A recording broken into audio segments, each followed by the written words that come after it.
अपने unstretched condition में like कुछ इस तरीके से वापस आएगा, जैसे यहाँ पर गया और फिर यहाँ पर आ गया। और जैसे ही कोलिजन होगा ये ब्लॉक पीछे जाएगा और ये ब्लॉक इधर आना स्टार्ट हो जाएगा। ठीक है, जैसे ही ये ब्लॉक पीछे आके अपने फर्स्ट अनस्ट्रेच कंडीशन में आएगा तो इसका डिस्टेंस जस्ट इस टाइम पे।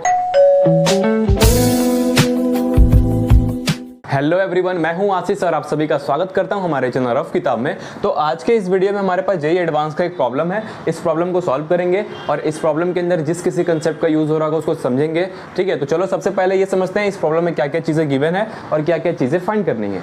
ठीक है, इस क्वेश्चन के अंदर हमारे पास बेसिकली दो ब्लॉक्स है, आप देख सकते हो 1 kg का एक ब्लॉक है और एक ब्लॉक है 2 kg का। ठीक है, 1 kg वाला ब्लॉक मूव कर रहा है वेलोसिटी 2 मीटर पर सेकेंड से और 2 kg वाला ब्लॉक रेस्ट पे है और इसके साथ एक स्प्रिंग अटैच्ड है, उसका स्प्रिंग कांस्टेंट क्या है 2 न्यूटन पर मीटर। और ये जो सरफेस आप देख रहे हो ये क्या है, फ्रिक्शनल लेस फ्लोर है। इस क्वेश्चन को थोड़ा सा विजुअलाइज करवाता हूँ। लाइक मान लो कि ये जो 1 kg वाला ब्लॉक है वो ये है। ठीक है, तो ये कुछ इस तरीके से 1 मीटर पर सेकंड से मूव कर रहा होगा ऐसे। ठीक है, और 2 kg वाला ब्लॉक यहीं पे रेस्ट पे रखा हुआ है, स्प्रिंग के साथ अटैच है और स्प्रिंग कांस्टेंट क्या है 2 न्यूटन पर मीटर। ठीक है, तो मान लो कि ये ब्लॉक कुछ इस तरीके से 1 मीटर पर सेकंड से आ रहा था ऐसे ऐसे। ठीक है, और जब इनके बीच में कोलिजन हुआ, इलास्टिक कोलिजन गिवन है, क्या है इनके बीच में कोलिजन होगा तो ये ब्लॉक थोड़ा सा अंदर की तरफ जाएगा, ये ब्लॉक आगे जाएगा थोड़ा सा। ठीक है, मतलब ये जो ब्लॉक है, मान लो कि ये ब्लॉक अब ये है, ये थोड़ा सा ऐसे जाएगा अंदर फिर बाहर की तरफ आएगा। ठीक है, यहाँ पर एक और चीज गिवन है कि does not hit the wall after collision. जब 2 kg का ब्लॉक के साथ 1 kg का कोलिजन होगा तो ये ब्लॉक हिट नहीं करेगा वॉल को, मतलब वॉल से पहले ही वापस आ जाएगा।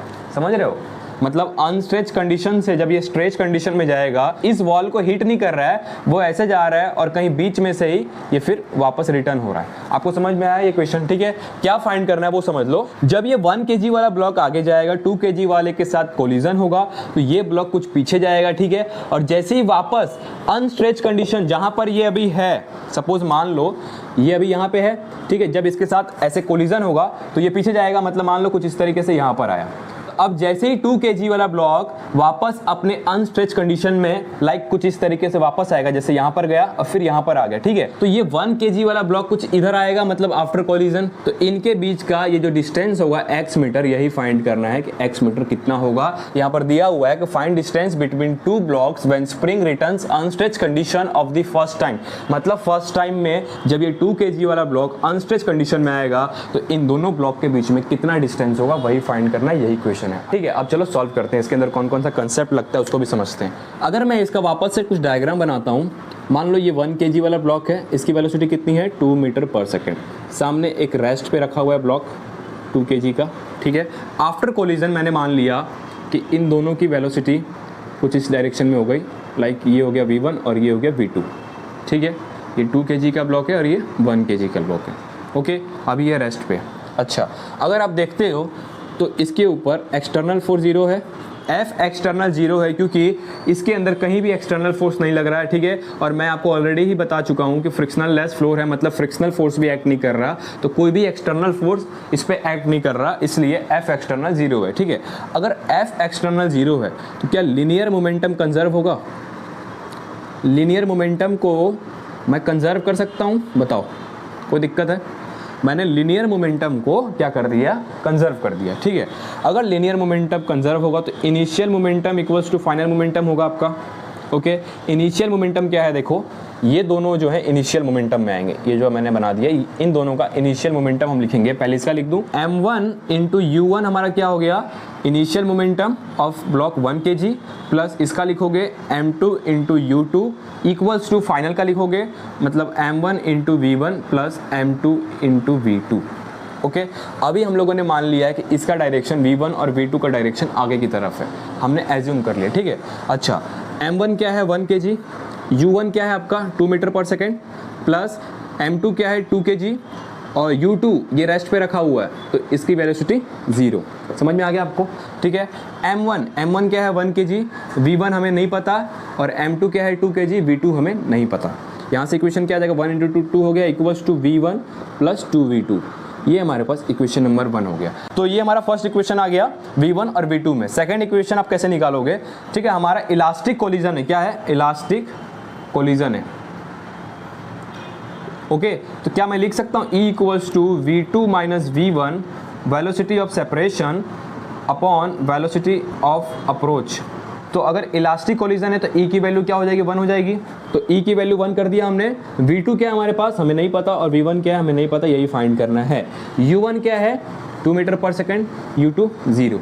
ठीक है, इसको मैं यहाँ पे लिखता हूँ, स्पेस का मैं यहाँ पे। तो देखो क्या हो जाएगा, V2 minus V1 equals to 2 आ गया। ये आ गया इक्वेशन नंबर 2। इक्वेशन 1 में भी 2 वेरिएबल है, इक्वेशन 2 में भी 2 वेरिएबल है। तो क्या आप इसको सॉल्व कर सकते हो? ठीक है, तो मैं क्या कर रहा हूँ, मैं यहाँ से V1 की वैल्यू उठा के उसमें रख दे रहा हूँ। तो V1 की वैल्यू क्या आ गई, देखो 2 माइनस 2V2 आ गई। अब V1 की वैल्यू उठा के 2 minus 2V2, 2 minus 2V2 equals to 2। इसको जब खोलोगे V2 minus 2 plus 2V2 equals to 2। ठीक है, ये उधर जाएगा 4 हो जाएगा, और ये 3V2 इक्वल्स टू 4। तो V2 की वैल्यू क्या आ गई, 4/3 मीटर पर सेकेंड आ गया V2। मतलब ये ब्लॉक का वेलोसिटी इस डायरेक्शन में कितना होगा, 4/3 मीटर पर सेकेंड आफ्टर कोलिजन। ये चीज़ समझ में आ गया आपको? जब कोलिजन होने के बाद ये ब्लॉक इस डायरेक्शन में जाएगा तो इसकी वेलोसिटी कितनी होगी, 4/3 मीटर पर सेकेंड। ये चीज़ आप समझ गए? ठीक है, अब हम इसकी वेलोसिटी निकालेंगे V1 की। तो क्या करना है, बेसिकली इसकी वैल्यू उठा के इसमें रख दो, क्या मिल जाएगा, देखो V1 इक्वल टू क्या है 2 माइनस 2V2। तो V2 क्या है 4/3, ऊपर क्या हो गया 2 × 4 8। ठीक है, तो इसको जब आप सॉल्व करोगे, यहाँ पे लिखता हूँ 2 माइनस 8/3 आ गया। ठीक है, जब आप इसका एलसीएम लोगे तो आगे 6 हो जाएगा, माइनस 8/3, ये आ गया माइनस 2/3 मीटर पर सेकेंड। यहाँ पर माइनस साइन क्यों आया, इस चीज़ को समझो। हमने क्या एज्यूम किया था कि वेलोसिटी का डायरेक्शन V1 का V2 का इधर है। ठीक है, V2 का तो क्या वैल्यू आया, पॉजिटिव 4/3 मीटर पर सेकंड, मतलब इसका डायरेक्शन सही है, लेकिन इसका डायरेक्शन अपोजिट है, मतलब कुछ इस डायरेक्शन में मूव करेगा। और ये बेसिक सी चीज़ें आपको समझ में आनी चाहिए। दो ब्लॉक, अगर ये ब्लॉक ऐसे जाएगा, ये रेस्ट पे है, तो आफ्टर कोलिजन ये इधर ही जाएगा ना, और ये आगे चला जाएगा। ठीक है, इसीलिए इसकी वेलोसिटी की वैल्यू नेगेटिव आई, मतलब डायरेक्शन कुछ इधर होगा। मतलब आफ्टर कोलिजन अगर आप देखते हो तो इसकी वेलोसिटी कहाँ होगी, इस डायरेक्शन में होगी। कितनी होगी, 2/3 मीटर पर सेकेंड। मैंने इस ब्लॉक की वेलोसिटी निकाल ली है, मुझे डिस्टेंस निकालना है। अगर मैंने टाइम फाइंड कर लिया कि ये जब आगे जाएगा और वापस अपने फर्स्ट अनस्ट्रेच कंडीशन में आएगा, उसका टाइम कितना होगा, तो उसी टाइम से इसकी वेलोसिटी को इंटू कर दूंगा, तो ये डिस्टेंस मिल जाएगा। हमें क्या चाहिए, ये ब्लॉक जब कोलिजन के बाद आगे जाएगा तो इसकी वेलोसिटी हमने फाइंड कर ली है। हमें क्या चाहिए, टाइम चाहिए। Velocity into time, distance find कर लोगे, मतलब जितना अनस्ट्रेच कंडीशन में टाइम लगा होगा, वापस फर्स्ट अनस्ट्रेच कंडीशन में टाइम लगा होगा, उसको अगर मैं इंटू करूंगा इस स्पीड से, तो हमें क्या मिल जाएगा, डिस्टेंस मिल जाएगा। ये चीज़ आपको समझ में आ रहा है कि नहीं आ रहा, बताओ इतना। ठीक है, इसको रफ करते हैं फिर समझते हैं आगे। ये हमारे पास 2 kg वाला ब्लॉक है। ठीक है, 1 kg वाला ब्लॉक आया, इसके साथ कोलिजन करेगा। आफ्टर कोलिजन जो ये 2 kg वाला ब्लॉक है, ये कुछ आगे जाएगा और फिर वापस अपने अनस्ट्रेच कंडीशन में आएगा। और अगर आप देखते हो तो ये क्या कर रहा है, एसएचएम कर रहा है। तो मान लो ये इसका मेन पोजीशन होगा, ये कुछ यहाँ जाएगा, यहाँ पे, फिर यहाँ से यहाँ आएगा, फिर यहाँ से यहाँ जाएगा, फिर यहाँ से यहाँ जाएगा। अगर आप देखते हो तो पूरे मोशन में इसका टोटल टाइम क्या होता है, टी होता है। ठीक है, लेकिन जब ये यहाँ से यहाँ जाएगा एक्सट्रीम पोजीशन में, फिर वापस अनस्ट्रेच कंडीशन में आ रहा है, तो ये कितना टाइम लेगा, अगर टोटल का टी है तो t/2 लेगा। यहाँ तक कोई दिक्कत है? और ये एसएचएम कर रहा है तो टाइम पीरियड क्या होता है, 2π√m/k होता है। ठीक है, तो यहाँ से क्या आ जाएगा, 2π × m भी 2 है और k भी 2 है, तो 2 से 2 कैंसिल, क्या आ गया, 1 आ गया, 2π × 1 आ गया। ये हमारे पास t की वैल्यू आ गई 2π सेकेंड। लेकिन हमें क्या चाहिए, t/2 चाहिए ना, क्योंकि फर्स्ट अनस्ट्रेच कंडीशन कहाँ होगी, t/2 पे ही होगी। फर्स्ट अनस्ट्रेच कंडीशन, पहला ऐसा कंडीशन जहां पे ये 2 kg वाला ब्लॉक अनस्ट्रेच कंडीशन में हो, तो वो कौन सा होगा, t/2 पे ही होगा। तो t/2 कितना हो जाएगा, t/2, 2π को डिवाइड बाई 2 कर दोगे तो क्या आ गया, पाई सेकेंड।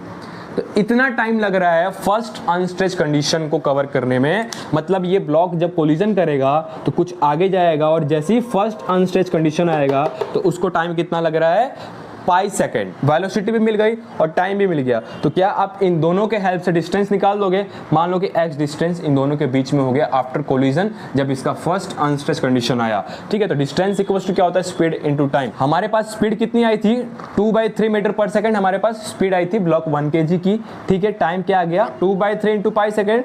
2/3 × पाई को लिख सकता हूँ 3.14।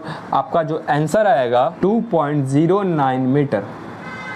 ये हमारा डिस्टेंस हो गया जब इसका फर्स्ट अनस्ट्रेच कंडीशन, मतलब आफ्टर कोलिजन। देखो क्या हुआ होगा, मैं एक बार वापस समझाने की कोशिश करता हूँ। ये ब्लॉक यहाँ पे रेस्ट पे रखा हुआ था और ये 1 kg ब्लॉक कुछ इस तरीके से 2 मीटर पर सेकंड से आगे आ रहा है, और जैसे ही कोलिजन होगा ये ब्लॉक पीछे जाएगा और ये ब्लॉक इधर आना स्टार्ट हो जाएगा। ठीक है, जैसे ही ये ब्लॉक पीछे आके अपने फर्स्ट अनस्ट्रेच कंडीशन में आएगा तो इसका डिस्टेंस जस्ट इस टाइम पे इन दोनों के बीच का डिस्टेंस जो अभी है वही हमें फाइंड करना था। तो आई होप आपको ये क्वेश्चन समझ में आया होगा। अगर वीडियो अच्छा लगा तो लाइक कर देना, चैनल पर नए हो तो सब्सक्राइब कर देना। ऐसे ऐसे और वीडियोस हमारे चैनल पे आते रहेंगे। Thank you so much for watching this video. मिलते हैं किसी नए वीडियो में, तब तक के लिए बाय बाय।